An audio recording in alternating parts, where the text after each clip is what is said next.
Ako nga pala si Dominic, magpipitong taon na dito sa Canada. Wala pa rin ipon. Dahil day off ako ngayon, samahan nyo kami. Manonood daw kami ng sine. Yung kasi ang request ng anak ko, gusto daw niya manood ng Spider-Man Beyond the Spider-Verse. Alam ko yung anime version yun eh. Pero maganda daw, yun ang pagkasabi niya. Dahil naulan, dahan-dahan lang kami. Malakas pa rin ang ulan. May warning kasi ang weather ngayon. May thunderstorm. Malapit na nga pala kami sa sinihan. Ito nga pala ang pinakamalapit na sinihan sa amin. 5 to 6 minutes driving lang away from our home. Nandito na pala kami sa Landmark Cinema Parking Area. Nasa Brighton Community pala to. Ang daming sasakyan.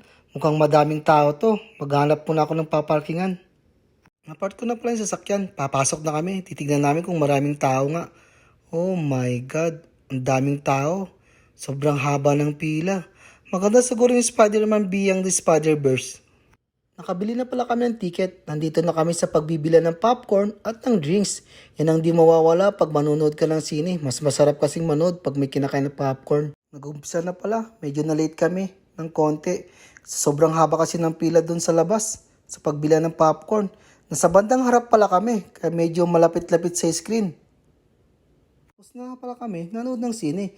Medyo maulan-ulan pa. Ang ganda pa ng Spider-Man Beyond the Spider-Verse guys. Panoodin nyo. Hanggang dito na lang. Maraming salamat sa panonood.